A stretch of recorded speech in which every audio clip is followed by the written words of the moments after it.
San Felipe y Santiago, apóstoles. Fiesta. Felipe era de Betsaida, como Pedro y Andrés. Fue primero discípulo del Bautista, y siguió después a Jesús, que le llamó para formar parte del grupo de los 12. Fue este apóstol el que anunció a Natanael que había encontrado al Mesías. Por San Juan sabemos que estuvo presente en las bodas de Cana donde Jesús realizó su primer milagro. Del relato de la multiplicación de los panes se puede desprender que Felipe era quien se encargaba de los víveres, es el quien con prontitud calcula el dinero necesario, unos 200 denarios, para paliar el hambre de la gente allí reunida. Interviene, junto a Andrés, en el episodio de los peregrinos griegos, gentiles piadosos, que deseaban ver a Jesús.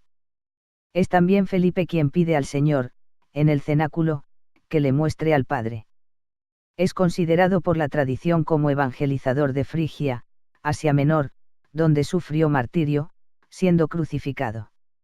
Santiago, pariente del Señor, es llamado el menor, para distinguirlo del hermano de Juan.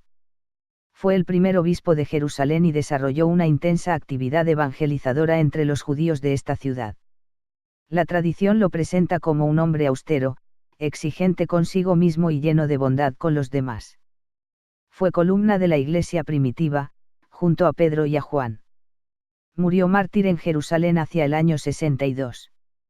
Es autor de una de las epístolas católicas. La llamada de estos apóstoles.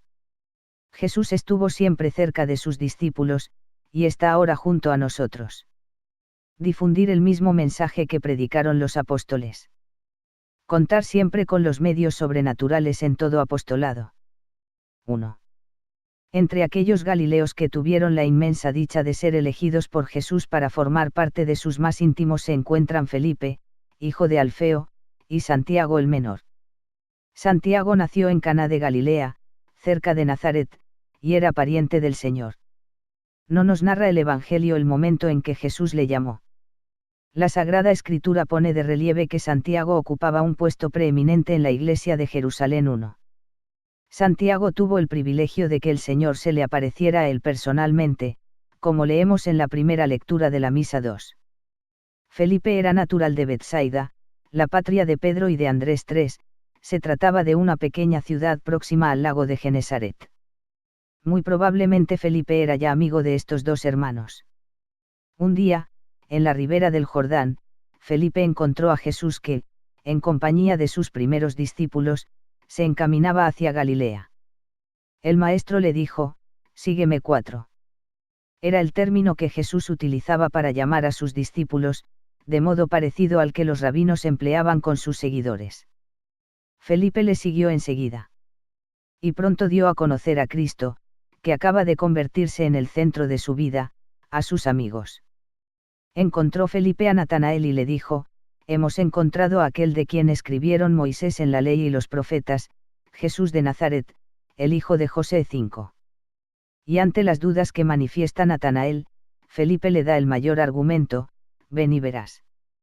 Y fue hasta Cristo y se quedó con él para siempre. Jesús nunca defrauda. El apostolado consistirá siempre en poner delante del Señor a nuestros parientes, amigos y conocidos, despejar el camino, quitar los obstáculos para que vean a Jesús, que nos llamó a nosotros y que sabe penetrar en el alma de quienes se le acercan, como ocurrió con Natanael, quien llegaría a ser también uno de los 12, a pesar de la aparente incredulidad primera y de la falta de disposiciones para aceptar el mensaje de su amigo. ¿Acaso de Nazaret puede salir algo bueno?, había contestado ante la invitación de Felipe. ¿Cuántas veces hemos dicho también nosotros a los que hemos querido acercar a Dios, ven y verás? Y ninguno que se acercó a Jesús quedó defraudado. Hoy, Felipe y Santiago son nuestros intercesores ante Jesús. Les encomendamos especialmente el apostolado que estamos llevando a cabo con nuestros amigos y parientes. 2. En el Evangelio de la Misa 6 leemos cómo Jesús enseña a sus discípulos, durante la última cena, que en el cielo tienen un lugar preparado para ellos, para que estén por toda la eternidad con Él y que ya conocen el camino. La conversación se prolonga con preguntas de los discípulos y respuestas del Maestro. Es entonces cuando interviene Felipe, con una petición que a todos podría parecer insólita: Señor, muéstranos al Padre y esto nos basta. Y Jesús, con un reproche cariñoso, le contesta: Felipe, tanto tiempo como llevo con vosotros y no me has conocido. El que me ha visto a mí ha visto al Padre, como dices tú, muéstranos al Padre. ¿Cuántas veces, quizá, tendría que hacernos Jesús el mismo reproche que a Felipe? Tantas veces como he estado junto a ti y no te has dado cuenta. Y nos podría enumerar el Señor una ocasión y otra, circunstancias difíciles en las que quizá nos encontramos solos y no estuvimos serenos porque nos faltó el sentido de nuestra filiación divina, la cercanía de Dios. Cuánto bien nos hace hoy la respuesta de Jesús a este apóstol, porque en él estamos representados también nosotros. Jesús revela al Padre: la humanidad santísima de Cristo es el camino para conocer y tratar a Dios Padre, a Dios Hijo y a Dios Espíritu Santo. Es la contemplación de Jesús el camino ordinario para llegar a la Trinidad Beatísima. En Cristo tenemos la suprema revelación de Dios a los hombres.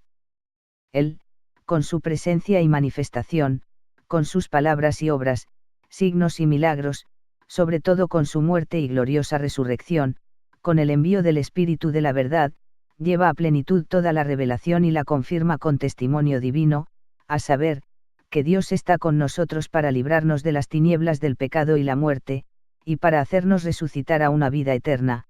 7. Él llena por completo nuestra vida. Él es suficiente para ti, afirma San Agustín: fuera de él, ninguna cosa lo es. Bien lo sabía Felipe cuando le decía: Señor, muéstranos al Padre y nos basta. 8. Vivimos nosotros con esta convicción. 3. Leemos en la primera lectura de la misa de estos dos apóstoles las palabras de San Pablo a los primeros cristianos de Corinto: porque lo primero que yo os transmití, tal como lo había recibido, fue esto, que Cristo murió por nuestros pecados, según las Escrituras, que fue sepultado y que resucitó al tercer día, según las Escrituras, que se apareció a Cefas. 9. Pablo recibió de los apóstoles un mensaje divino que a su vez él transmite. Fue herencia también de Felipe y de Santiago, que dieron su vida en testimonio de esta verdad. Ellos, como el apóstol de las gentes, saben bien cuál debe ser el núcleo de su predicación: Jesucristo, camino hacia el Padre. Es la buena nueva que se transmite de generación en generación, el día al día le pasa el mensaje, la noche a la noche se lo susurra. 10. Leemos en el Salmo responsorial: nosotros no tenemos cosas nuevas que dar a conocer. Es la misma buena nueva, que Cristo murió por nuestros pecados, que resucitó, que vive a nuestro lado, que nos ama como nunca nadie será capaz de hacerlo, que nos ha destinado a una eternidad felicísima junto a Él, a quien veremos cara a cara.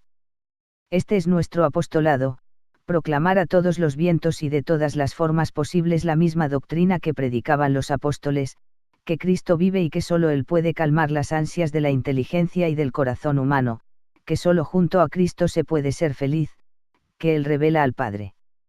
Los apóstoles, como nosotros, encontraron dificultades y obstáculos en la extensión del reino de Cristo, y si hubieran esperado ocasiones oportunas, no nos habría llegado probablemente ese mensaje que da sentido a nuestra existencia. Es posible que ante la falta de medios y ante la resistencia de las gentes, los apóstoles, y especialmente Felipe, recordaran aquel día en que se encontraron con el gran compromiso de dar de comer a una multitud, sin tener alimentos ni modo de adquirirlos. 11. Jesús vio a aquella gran muchedumbre que venía hacia él y dijo a Felipe: ¿dónde compraremos pan para que coman estos? Y Felipe hizo cálculos y contestó al maestro: 200 denarios de pan no bastan para que cada uno coma un poco. Ha hecho las cuentas, y los medios que poseen están muy lejos de cubrir las necesidades. Jesús se siente conmovido y se llena de misericordia una vez más ante aquella multitud tan necesitada de comprensión y de alivio. Pero, además, quiere que sus discípulos no olviden que Él siempre estará a su lado. Yo estaré con vosotros siempre. 12, les dirá al final de su vida aquí en la tierra. Felipe, tanto tiempo hace que estoy con vosotros y no me habéis conocido. Dios es el sumando indispensable con el que hemos de contar para que salgan las cuentas. En nuestro apostolado personal con amigos, parientes, conocidos, clientes, hemos de contar con los 200 denarios, los medios humanos, siempre insuficientes, y no debemos olvidar que Jesús está siempre presente con su poder y su misericordia. Ahora también está a nuestro lado. Cuanto mayores sean la necesidad en el apostolado y las dificultades personales, mayor ayuda nos prestará Jesús. No dejemos de acudir a Él. La Virgen, nuestra Madre, por su poderosa intercesión ante Dios, nos facilita siempre el camino.